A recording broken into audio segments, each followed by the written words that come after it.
गांव में एक छोटा सा परिवार रहता था। उस परिवार में मनोहर, उसकी पत्नी जानकी और उनका बेटा राजू रहते थे।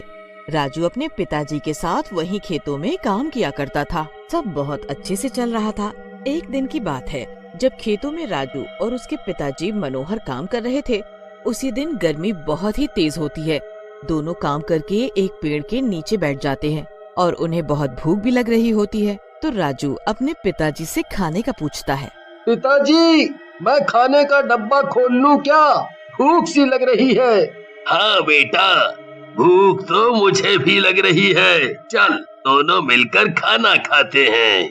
दोनों खाना खाने बैठते हैं तो गर्मी की वजह से उनको खाने में भी स्वाद नहीं आता। पिताजी, मुझे तो ये खाना खाने का जरा भी मन नहीं है। अरे बेटा, थोड़ा तो खा ले, तूने सुबह से कुछ नहीं खाया। गर्मी की वजह से बुरा हाल है पिताजी। बस मैं पानी पीकर आता हूँ, मुझे नहीं खाना ये खाना।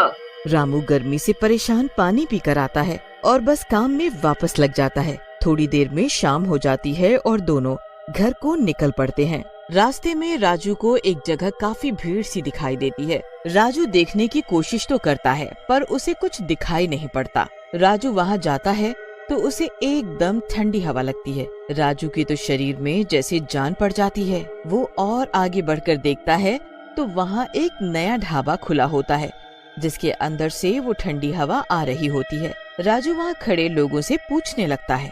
अरे भाई, ये भीड़ कैसी लगी पड़ी है? जरा मुझे अंदर तो जाने दो। अरे भैया, कहाँ चले जा रहे हो? दिखता नहीं लाइन लगी हुई है, पीछे लगो लाइन में। अगर एसी में बैठकर खाना खाना है तो। एसी में? हाँ भाई, ये एसी ढाबा है। अंदर पहले ही काफी लोग बैठे हैं। जब वो खाना खा लेंगे तब जाकर हमारा नंबर आएगा। फिर हम भी ठंडी एसी की हवा में खाना खाएंगे। पर ये तो बहुत महंगा खाना होगा ना? अरे कुछ महंगा नहीं है, बल्कि इतना सस्ता खाना है कि घर से भी सस्ता। मैं तो बोलता हूँ तुम भी रोज आकर खाना खाया करो। राजू तो ये सुनकर बड़ा खुश सा हो जाता है और लाइन में लग जाता है। अब वो सुबह से भूखा भी होता है तो उससे बिल्कुल सब्र नहीं हो रहा होता। अंदर जाते ही सबके चेहरे पर एक अलग ही खुशी होती है। उनके पसीने तो मानो झट से सूख जाते हैं और बस चारों तरफ ठंडी ठंडी हवा। अरे भाई, ये एसी तो बड़ी ही कमाल की चीज है। पर ये यहाँ इस छोटे से गांव में एसी ढाबा खोला किसने है? एक औरत ने खोला है। देखना, अभी आएगी वो खाना लेकर। हरिया इतना बोलता ही है कि तभी सामने से एक सुंदर सी औरत हाथों में ढेर सारी थालियां खाने से भरकर ला रही होती है। अरे जल्दी जल्दी खाना खाओ, एसी की ठंडी ठंडी हवा में गर्मा गर्म खाना खाओ। आओ आओ, जल्दी जल्दी आओ और भर पेट खाना खाओ। पेट भर कर खाओ और पैसे की जरा भी चिंता मत करो, क्योंकि यहाँ 5 रुपए में भर पेट खाना मिलेगा।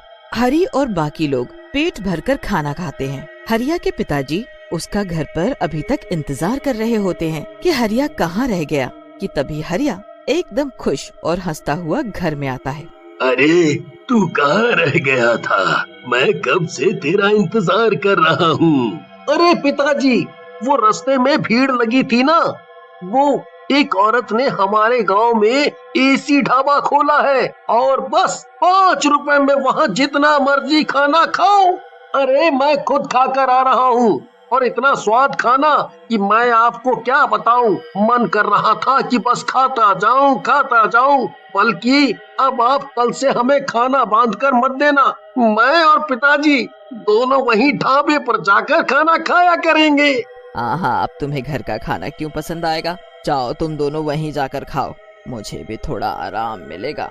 उस रात हरिया बड़ी खुशी खुशी मजे में सोता है और अगले दिन अपने पिताजी के साथ फिर उस ढाबे में खाना खाने जाता है। गांव के लोगों का जो गर्मी में बुरा हाल हो रहा होता है, एक ढाबा खुलने से उनको बड़ा ही सुकून मिलता है। थोड़े दिन लोग खूब ढाबे के खाने का आनंद लेते हैं। हरी भी रोज ढाबे का खाना ही खाता है। पर एक रात हरिया के पेट में अजीब सा दर्द उठता है।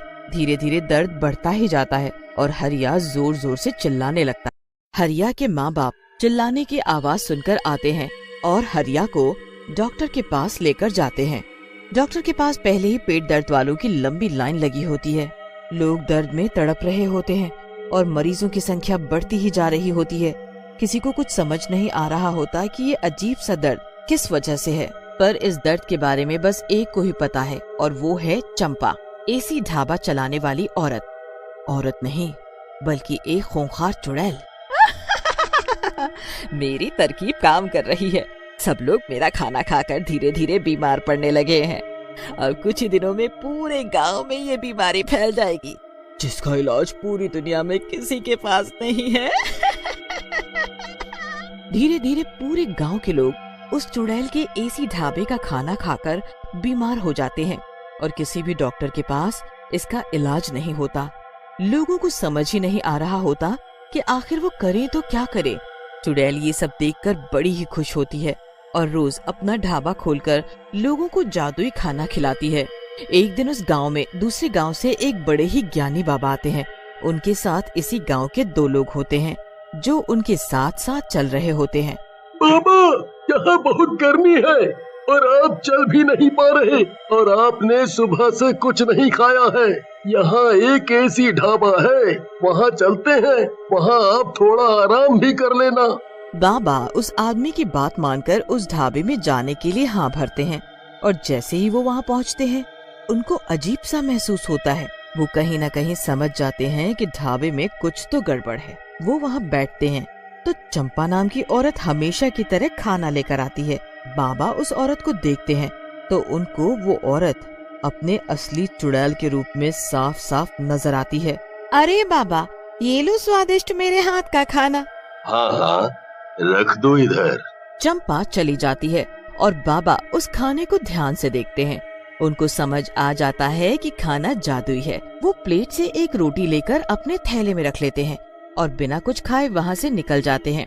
उसके बाद वो गांव में प्रवेश करते हैं तो पता चलता है कि गांव के लोग कैसे पेट दर्द से तड़प रहे हैं। ये सब उस चुड़ैल का काम है। तुम लोग अब तक समझ नहीं पाए कि कोई इतने सस्ते में एसी में बैठा कर क्यों इतना सारा खाना खिला रहा है और उसके बाद से ही सबके पेट में दर्द भी है। मैं तो उस औरत को देखते ही पहचान गया।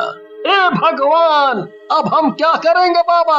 आप ही इस चुड़ैल से हमारा पीछा छुड़ाओ और सबको इस बीमारी से मुक्त करो। आज मैं एक जप करूंगा और उस चुड़ैल को हमेशा हमेशा के लिए खत्म कर दूंगा। तुम सब परेशान ना हो। उस रात बाबा बहुत बड़ी पूजा करना शुरू करते हैं। ओम भीम क्लीं स्वाहा, ओम भीम क्लीं स्वाहा। काफी देर के जप के बाद बाबा उस रोटी को थैले से निकालते हैं और उसके ऊपर मंत्र पढ़ने लगते हैं। मंत्र पढ़ते ही उस रोटी को हवन में डाल देते हैं और ऐसा करते ही उधर चुड़ैल के एसी में आग लग जाती है। आग, ये कैसे हो गया? नहीं, ये नहीं हो सकता। ये एसी तो खराब हो ही नहीं सकता था। आग देखकर गांव वाले ढाबे के आसपास जाकर खड़े हो जाते हैं और चुड़ैल अपने असली रूप में बाहर आकर चिल्ला रही होती है। मैं अपना एसी ऐसे बर्बाद नहीं होने दूंगी। मुझे जो करना है वो मैं पूरा करके रहूंगी। खबरदार, जो कोई मेरे पास भी आया सबको मार डालूंगी मैं। इतने में बाबा वहाँ आ जाते हैं। डरो मत गांव वालों, इस चुड़ैल का जादू बस ढाबे के अंदर चल सकता है, बाहर हमारा कुछ नहीं कर सकती और इसका ढाबा तो जलकर अभी ढेर हो जाएगा। अरे मारो इस चुड़ैल को पत्थर। गांव वाले पत्थर उठा लेते हैं और उस चुड़ैल को मारना शुरू कर देते हैं। मत मारो, मैं वरना किसी को नहीं छोड़ूंगी। गांव वाले बिल्कुल भी नहीं रुकते और लगातार उस चुड़ैल को पत्थर से मारते रहते हैं। चुड़ैल अपने आप को बचाती रहती है पर इतने लोगों में कुछ नहीं कर पाती। वो जमीन पर गिर जाती है और उसकी आंखें बंद होने लगती है। तुम लोगों ने मेरे साथ अच्छा नहीं किया। इतना कहते ही चुड़ैल मर जाती है और राख में बदल जाती है। उसके राख बनते ही सभी बीमार लोग एकदम ठीक हो जाते हैं। पूरे गांव में फिर से खुशहाली आ जाती है। उसके अगले दिन ही गांव में बारिश होती है और लोगों को गर्मी से भी राहत मिल जाती है।